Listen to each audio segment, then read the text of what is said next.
ఈ సంవత్సరం కాలం పాటులో కాంగ్రెస్ ప్రభుత్వం ఏర్పడిన తర్వాత అటు ఇటుగా చూస్తే మొన్న రీసెంట్గా రేవంత్ రెడ్డి క్లెయిమ్ చేసుకున్నారు రైతు రుణమాఫీ మొత్తం క్లియర్ చేస్తామని.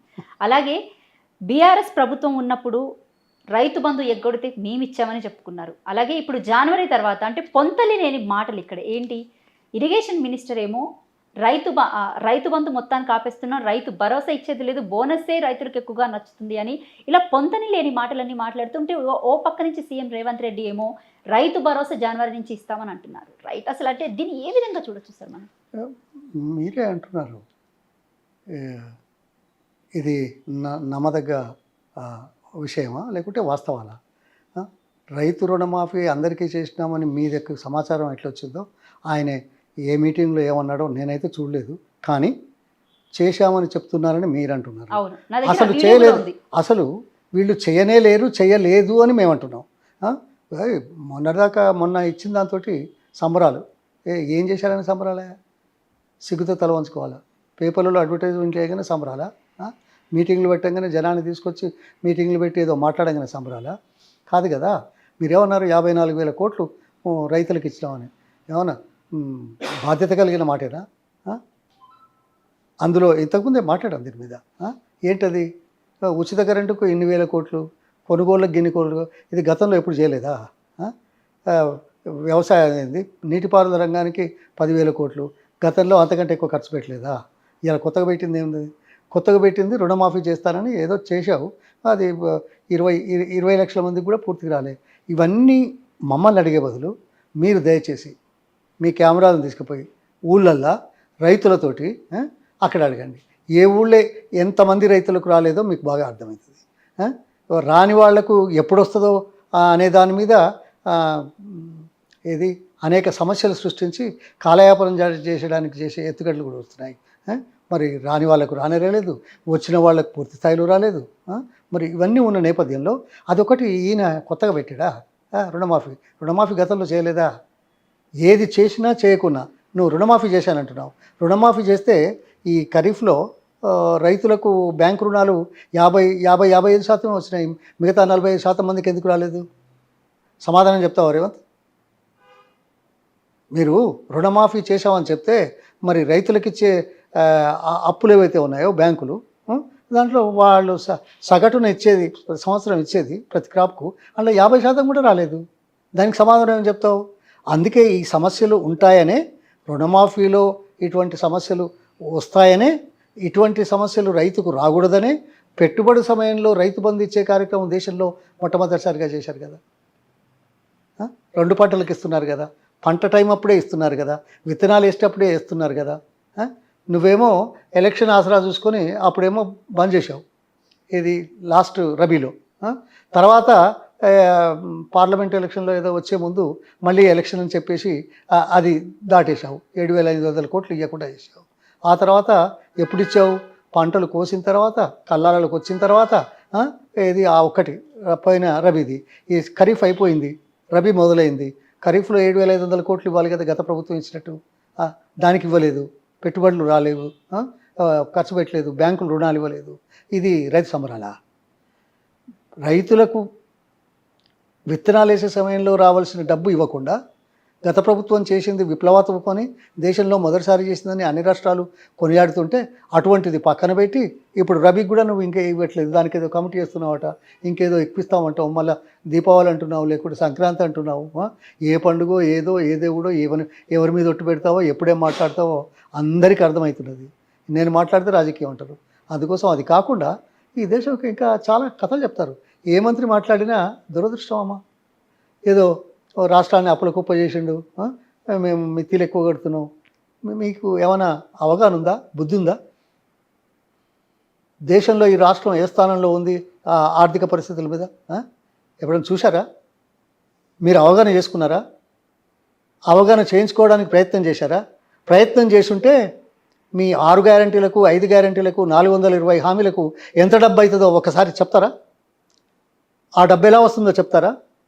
కొనసాగుతున్న పథకాలకు ఇచ్చే డబ్బు అదనంగా ఇది ఎంత అవుతుందో మీరు ఒక్కసారి పేపర్ మీడియా మిత్రులతో కానీ లేకుంటే పబ్లిక్ మీటింగ్లో కానీ చెప్పగలుగుతారా?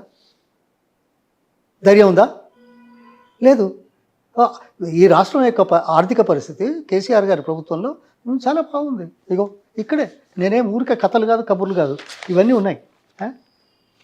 ఈ రాష్ట్రం దాదాపు 29 రాష్ట్రాలలో 6 రాష్ట్రాలు అత్యంత మెరుగైన ఆర్థిక విధానం ఉన్నది. మనది 6వ రాష్ట్రం. 29 రాష్ట్రాలలో 23 రాష్ట్రాల ఆర్థిక పరిస్థితులు మనకంటే చాలా బలహీనంగా ఉన్నాయి. అదేవిధంగా డెట్ టు రాష్ట్ర సంపద సృష్టించడంలో గత సంవత్సరం మనకు 14 లక్షల కోట్ల రూపాయల జీడిపి ఉంది. అదేందో తెలుసా? అది మొత్తం అన్ని రాష్ట్రాలలో 7వ ర్యాంకు. నేను కబుర్లుగా చెప్పేది ఇవి ఉన్నాయి, మీకు పంపిస్తాను, మీకు ఇస్తాను ఇవన్నీ. అదేవిధంగా ఈ సంవత్సరం ఈ 11 నెలలనే ఏ ముఖం పెట్టుకుంటారు? కేంద్ర ప్రభుత్వం ప్రకటించిన గణాంకాలు ఉన్నాయి. డెట్ టు జీడిపి మనకు 6వ ర్యాంకు నుంచి ఎక్కడ పోతున్నామంటే ఇగో ఇందులో ఉంది, 13వ ర్యాంకు పోతున్నాం. అంటే 7 రాష్ట్రాల కంటే అధ్వానంగా తయారైంది ఈ ఒక్క సంవత్సరంలోనే. అదేవిధంగా డెట్ టు జీడిపి రేషియోలో కూడా మరి 7వ స్థానం నుంచి మరి 16వ స్థానానికి పోతున్నాం. అంటే నీ నిర్వాహకంలో దేశం మరింత రాష్ట్రం మరింత ఆర్థిక వ్యవస్థ చిన్నాభిన్నం అవుతున్నదనే నగ్న సత్యాన్ని గుర్తించినట్టయితే బాగుంటుంది.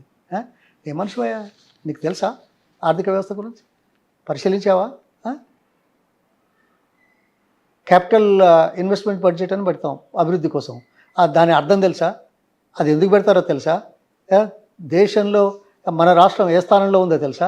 వీఆర్ నెంబర్ 1 క్యాపిటల్ ఇన్వెస్ట్మెంట్ బడ్జెట్లో. మీరేం చెప్తారు? ఇకపోతే ఓకే, మొన్న ఆడ పెద్ద బహిరంగ సభ పెట్టాడు. ఏం మాట్లాడాడు? రైతు పండుగ ఏం మాట్లాడాడు?